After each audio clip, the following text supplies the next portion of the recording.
At inibig ni Salomon ang Panginoon na lumalakad sa mga palatuntunan ni David na kaniyang ama. At ang hari ay naparoon sa Gabaon upang maghain doon, sapagkat yaon ang pinakamataas na dako. 1,000 handog na susunugin ang inihandog ni Salomon sa dambanang yaon.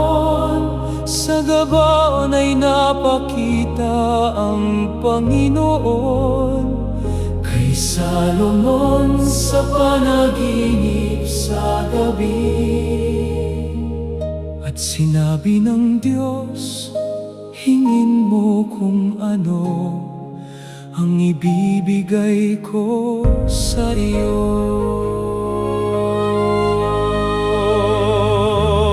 At sinabi ni Salomon, ikaw ay nagpakita sa iyong lingkod na aking amang kay David ng malaking kagandahang loob, ayon sa kanyang inilakad sa harap mo sa katotohanan. At ngayon, O Panginoon kong Diyos, iyong ginawang hari ang iyong lingkod na kahalili ni David na aking ama. At ako'y isang munting bata lamang, hindi ko nalalaman ang paglulumabas at pumasok. At ang iyong lingkod ay nasa gitna ng iyong bayan na iyong pinili, isang malaking bayan. Bigyan mo nga ng isang matalinong puso upang humatol sa iyong bayan, upang aking makilala ang mabuti at ang masama, sapagkat sino ang makahahatol dito sa iyong malaking bayan.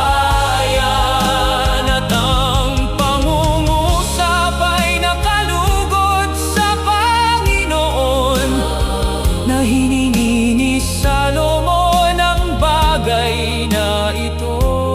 Narito, aking binigyan ka ng isang pantas at matalinong puso.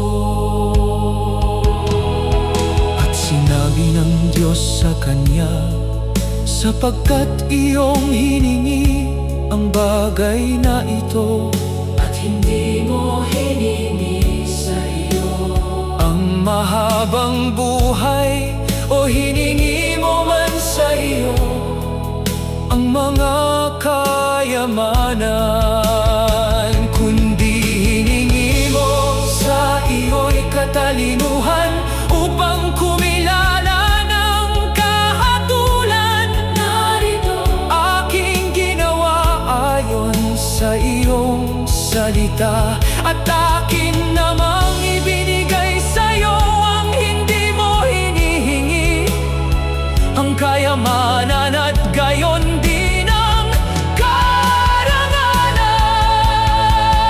Bigyan mo nga ang iyong lingkod ng isang matalinong puso upang humatol sa iyong bayan,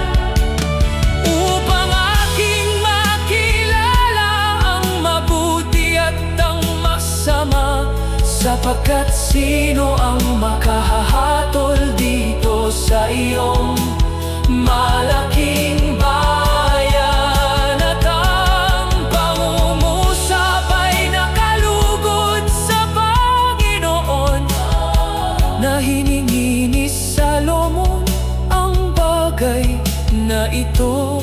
Narito, aking binigyan ka ng isang pantas at matalinong puso. At nagising si Salomon at narito, yaw'y isang panaginip, at siya'y naparaon sa Jerusalem. At tumayo sa harap ng kaban ng tipan ng Panginoon, at naghandog ng mga handog na susunugin, at gumawa ng kasayahan sa lahat ng kanyang mga lingkod. At nabalitaan ng buong Israel ang kahatulan na inihatol ng hari, sapagkat kanilang nakita na ang karunungan ng Diyos ay nasa Kanya, upang gumawa ng kahatulan. Ang karunungan ng Diyos ay nasa Kanya, upang gumawa ng kahatulan.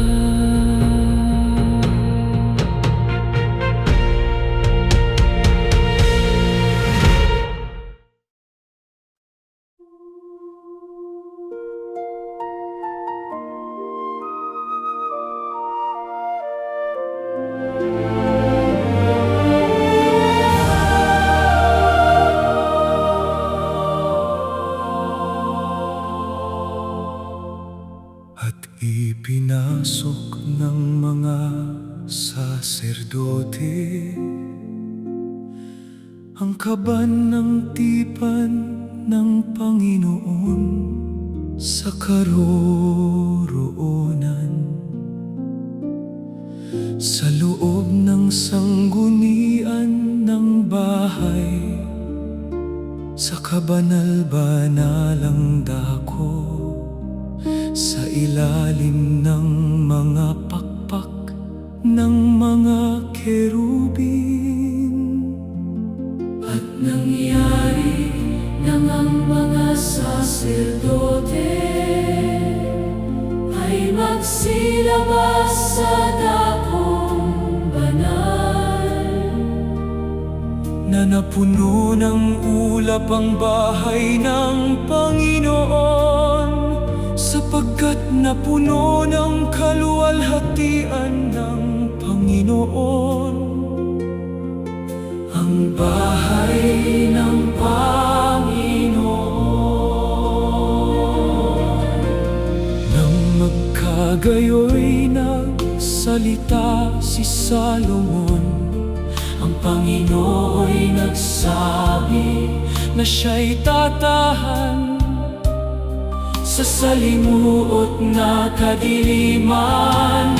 Tunay na ipinagtayo kita ng isang bahay na tahanan, Ng isang dako upang iyong tahanan magpakailanman. at kaniyang binasbasan ang buong kapisanan ng Israel. Ngunit katotohanan bang tatahan ang Diyos sa lupa?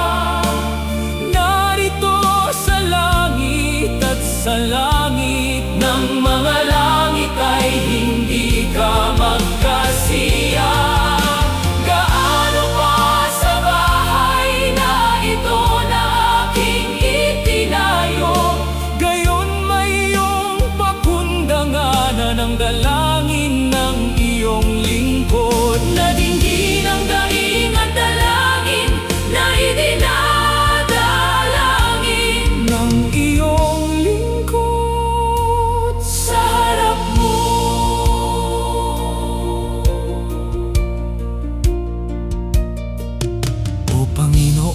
Diyos ng Israel, walang Diyos na gaya mo.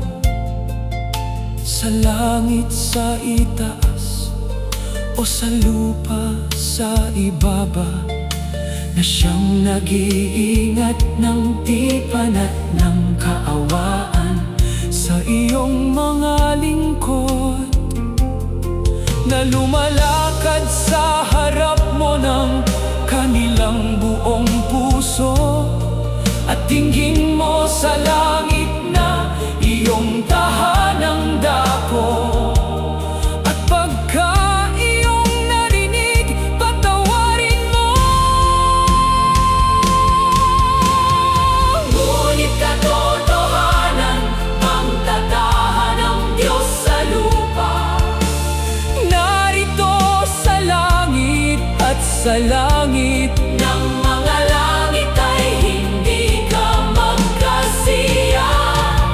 Gaano pa sa bahay na ito na aking itinayo, gayon may iyong pakundanganan ng dalangin ng iyong lingkod. nadinggin ang daing at dalangin na idinadalangin Ng iyong lingkod sa harap mo.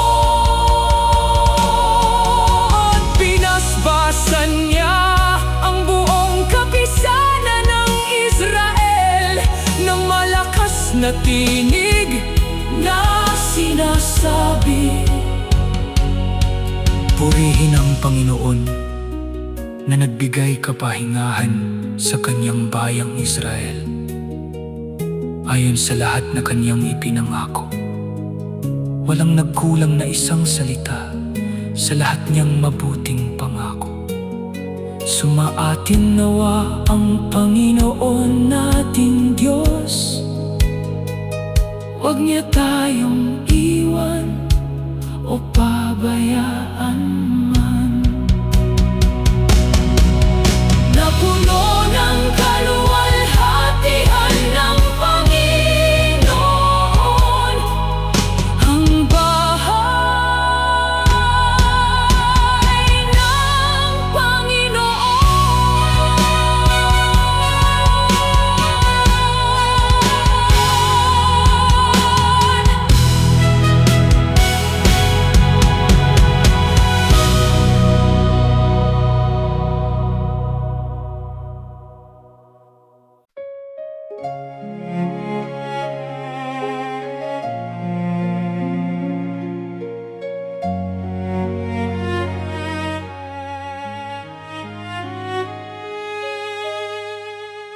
At nang mabalitaan ng reyna sa Seba ang kabantugan ni Salomon tungkol sa pangalan ng Panginoon, ay naparoon siya upang subukin niya siya ng mga mahirap na tanong. At siya'y naparoon sa Jerusalem na may maraming kaakbay, may mga kamelyo na may pasang mga espesya at totoong maraming ginto at mga mahalagang bato.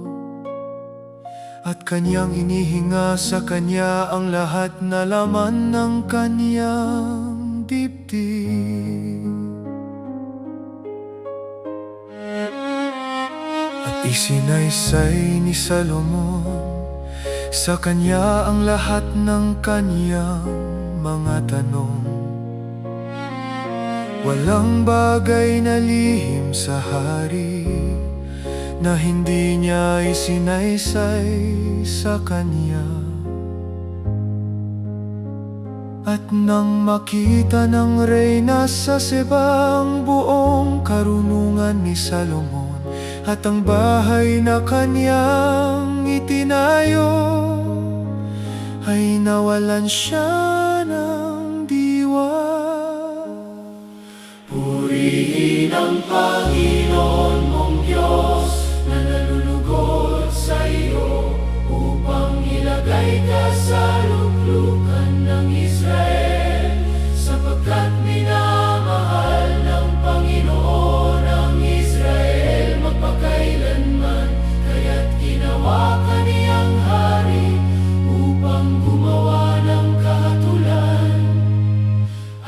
ng katuwiran.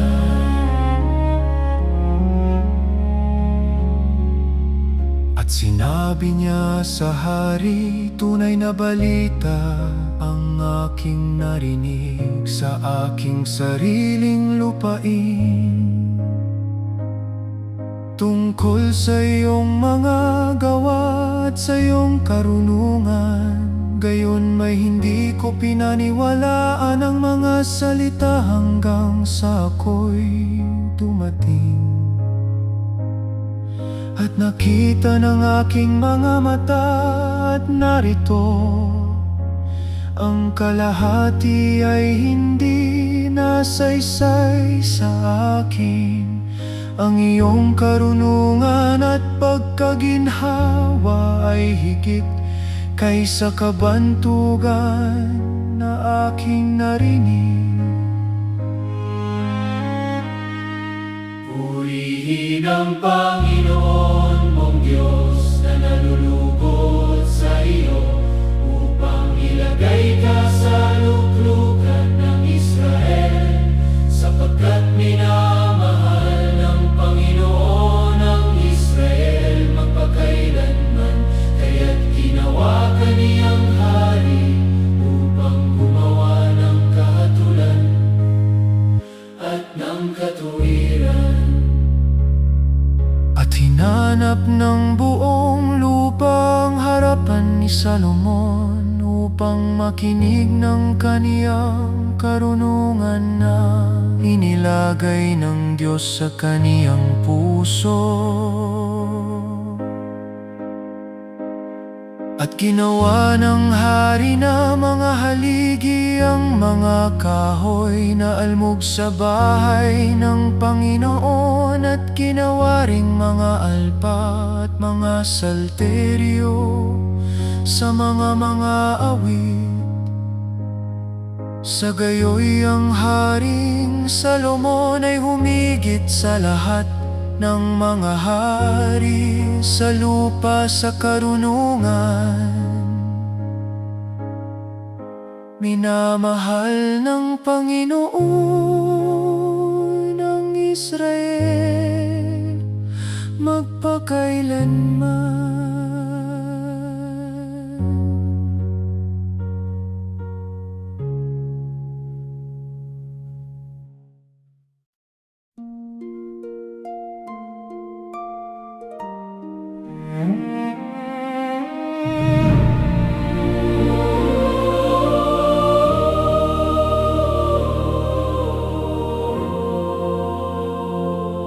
At si Roboam ay naparoon sa Sichem, sapagkat ang buong Israel ay naparoon sa Sichem upang gawin siyang hari.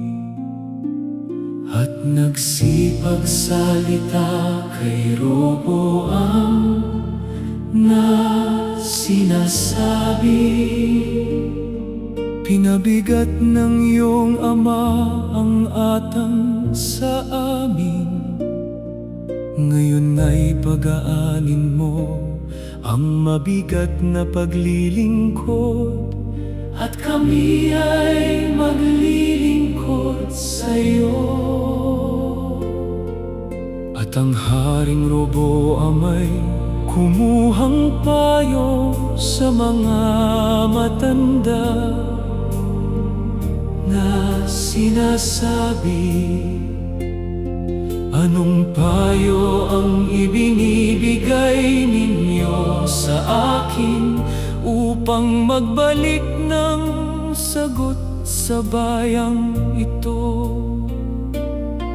At nagsipagsalita sa kaniya, kung ikaw ay magiging lingkod sa bayang ito sa araw na ito, at magsasalita ng mabuting mga salita sa kanila, ay iyong ang magiging lingkod sila magpakailanman.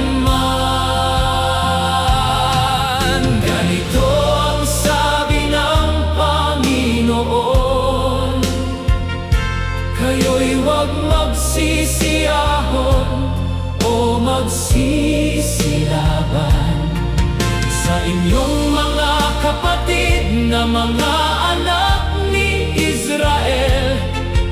Bumalik ang bawat isa sa kaniyang bahay, sapagkat ang bagay na ito ay mula sa akin.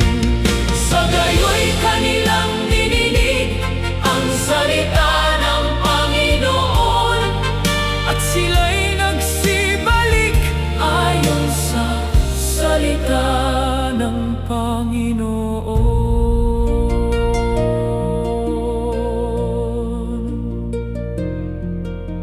Ngunit tinalikdan ni Roboam ang payo ng mga matanda na kanilang ibinigay sa kaniya. At ang hari ay sumagot sa bayan na may katigasan. Sa gayo'y hindi dininig ng hari ang bayan, sapagkat bagay na buhat sa Panginoon, upang kaniyang itatag ang kaniyang salita. Na sinalita ng Panginoon sa pamamagitan ng kamay ni Ahias na Silonita. Ganito ang sabi ng Panginoon: kayo'y huwag magsisiyahon o magsisilaban sa inyong mga kapatid na mamaanak ni Israel. Bumalik ang bawat isa sa kanyang bahay, sapagkat ang bagay na ito ay mula sa akin. Sa gayo'y kanilang dininig ang salita ng Panginoon, at sila'y nagsibalik ayon sa salita ng Panginoon. Ngunit ang salita ng Diyos ay dumating kay Semeas na lalaki ng Diyos, na nagsasabi: salitain mo kay Roboam na anak ni Salomon, na hari sa Juda at sa buong sangbahayan ng Juda at ng Benjamin, at sa nalabi sa bayan. At kanilang dininig ang salita ng Panginoon, at sila'y nagsibalik at nagsyaon ayon sa salita ng Panginoon. Ang bagay na ito ay mula sa akin, sabi ng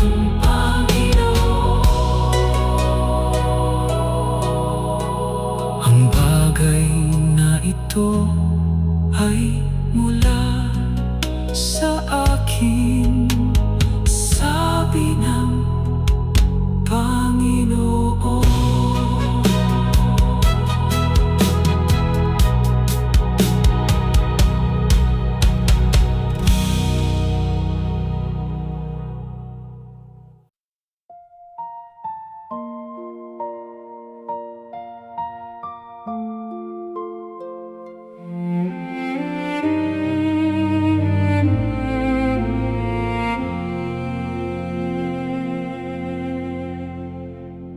At si Elias na disbita ay nagsabi kay Achab: buhay ang Panginoon, ang Diyos ng Israel, na ako'y nakatayo sa harap niya. Hindi magkakaroon ng hamog o ulan man sa mga taong ito, kundi ayon sa aking salita. At ang salita ng Panginoon ay dumating sa kanya na nagsasabi,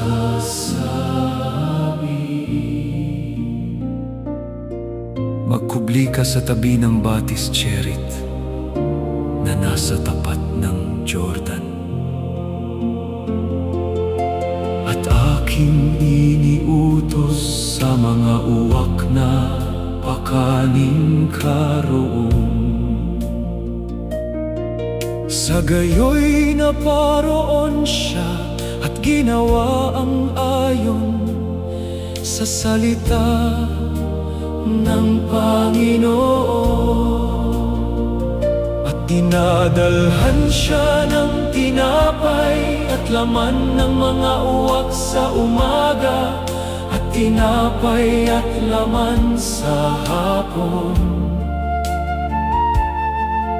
At siya'y umiinom sa batis, at ang salita ng Panginoon ay dumating sa kanya. Paron ka sa Sarepta at tumahan ka roon. Ganito ang sabi ng Panginoon, ng Diyos ng Israel: ang busi ng harina ay hindi makukulangan, o ang banga ng langis man ay mababawasan, hanggang sa araw na magpaulan ang Panginoon sa ibabaw ng lupa, at siya'y yumaon at ginawa ang ayon sa sabi ni Elias. At kanyang sinabi, huwag kang matakot, yumaon ka at gawin mo ang iyong sinabi. Ngunit igawa mo muna ako ng munting tinapay at ilabas mo sa akin. At pagkatapos ay gumawa ka para sa iyo at para sa iyong anak. Ang gusi ng harina ay hindi na kulangan, o ang banga ng langis man ay nabawasan, ayon sa salita ng Panginoon na kaniyang sinalita sa pamamagitan ni Elias. Ganito ang sabi ng Panginoon, ng Diyos ng Israel: ang gusi ng harina ay hindi makukulangan, o ang banga ng langis man ay mababawasan, hanggang sa araw na magpaulan ang Panginoon sa ibabaw ng lupa, at siya'y yumaon at ginawa ang ayon sa sabi ni Elias. At siya'y umunat sa bata na makaitlo at tumain sa Panginoon, at nang sabi, O Panginoon kong Diyos, idinadalangin ko sa iyo na iyong pabalikin sa kanya ang kaluluwa ng batang ito. At dininig ng Panginoon ang tinig ni Elias, at ang kaluluwa ng bata ay bumalik sa kanya, at siya'y muling nabuhay. At sinabi ng babae kay Elias,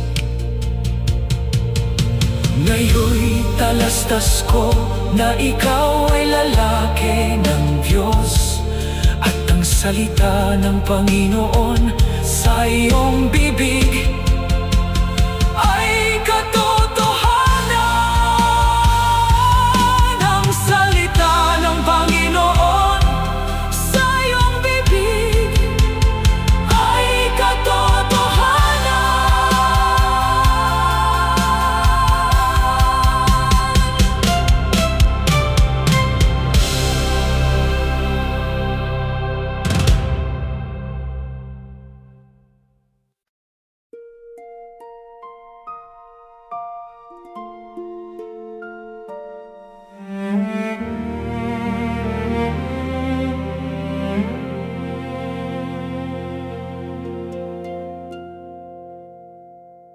At si Elias ay lumapit sa buong bayan at nagsabi, hanggang kailan kayo mga gaalinlangan sa dalawang isipan? Kung ang Panginoon ay Diyos, sumunod kayo sa Kanya. Ngunit kung si Baal, sumunod nga kayo sa Kanya. At ang Diyos na sumagot sa pamamagitan ng apoy ay siyang maging Diyos.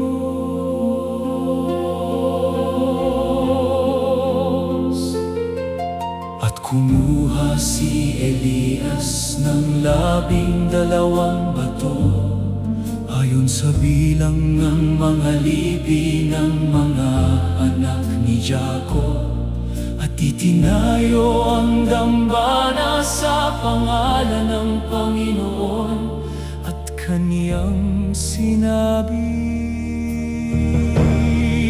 punuin ninyo ang 4 na tapayan ng tubig, at ibuhos ninyo sa handog na susunugin, at ang tubig ay umagos sa palibot ng dambana.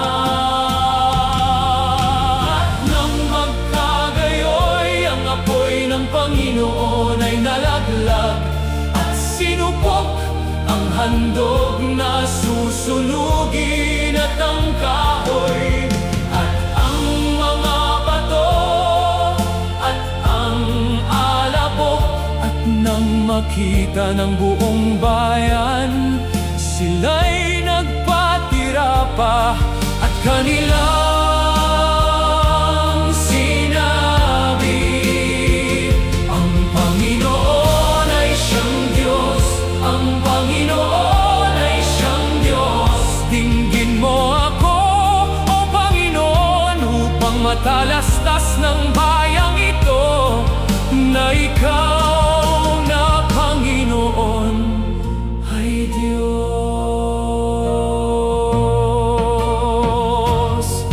At sa oras ng paghahandog ng alay sa hapon, si Elias ay lumapit at nagsabi, O Panginoon na Diyos ni Abraham, ni Isaac at ni Israel, pakilala ka sa araw na ito na ikaw ay Diyos sa Israel.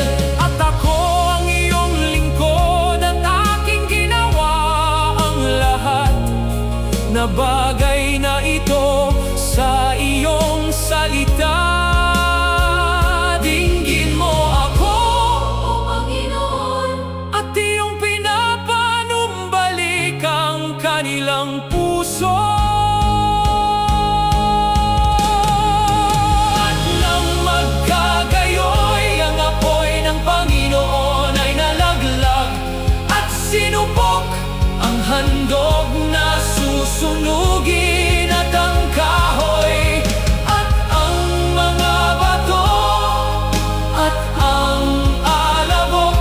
At nang makita ng buong bayan, sila'y nagpatira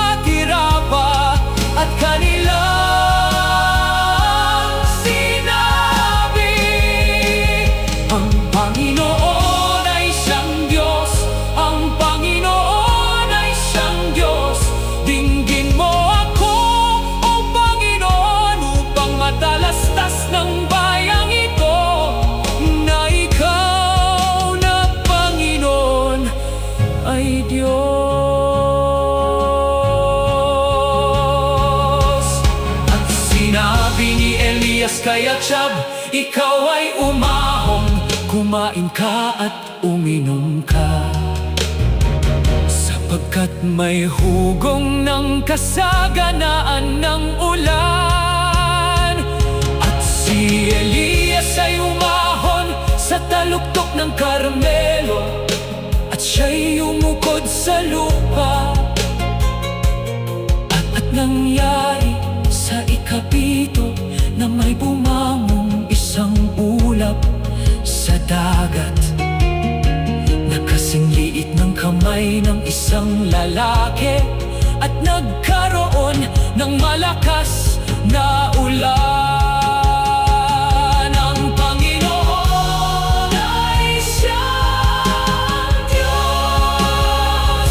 Ang Panginoon ay siyang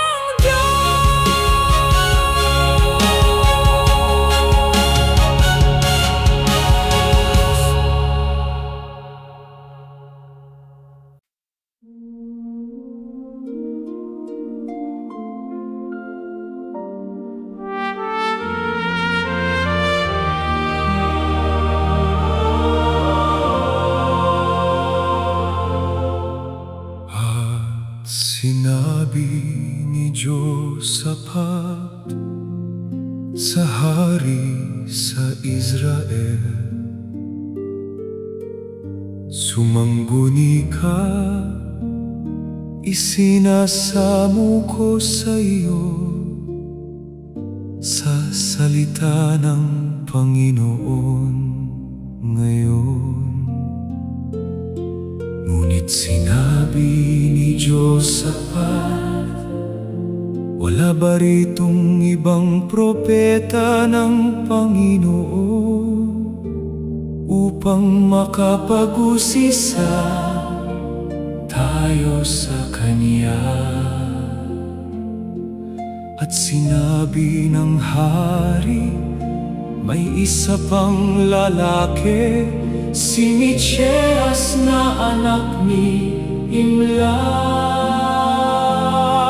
At ang sugo na yumaong tumawag kay Micheas ay nagsalita sa kanya na nagsasabi, narito ngayon ang mga salita ng mga propeta, ay mabuti sa hari na magkakaisa.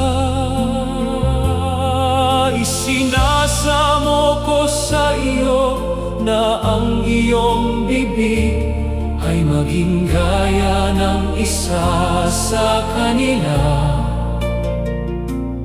at magsalita ka ng mabuti. At ang lahat ng propeta ay nagsisipang hulang gayon sa harap ng hari. At sinabi ni Micheas, buhay ang Panginoon, kung ano ang sabihin ng Panginoon sa akin, yaon ang aking sasalitain. At sinabi ng hari sa kanya, makailang manunumpa ako sa iyo, na ikaw ay huwag magsalita ng anuman sa akin, kundi ng katotohanan sa pangalan ng Panginoon. At kanyang sinabi, aking nakita ang buong Israel na nangangalat sa mga bundok, na gaya ng mga tupa na walang pastor. At sinabi ng Panginoon, ang mga ito ay walang Panginoon. Umuwi ang bawat lalaki sa sa kanyang bahay na payapa. Kaya't iyong dinggin ang salita ng Panginoon. At sinabi ni Miqueas, buhay ang Panginoon. Kung ano ang sabihin ng Panginoon sa akin, yaon ang aking sasalitain. At sinabi ng hari sa kanya, makailang manunumpa ako sa'yo, na ikaw ay huwag magsalita ng anuman sa akin, kundi ng katotohanan sa pangalan ng Panginoon. At sinabi ni Miqueas, aking nakita ang Panginoon na nakaupo sa kanyang luklukan, at ang buong hukbo ng langit ay nakatayo sa siping niya sa kanyang kanan at sa kanyang kaliwa. Kung ikaw ay bumalik sa anumang paraan na payapa, ang Panginoon ay hindi nang salita sa pamamagitan ko. At kanyang sinabi, Dinggin ninyong mga bayan, ninyong lahat, kung ano ang sabihin ng Panginoon, yaon ang aking sasalitain.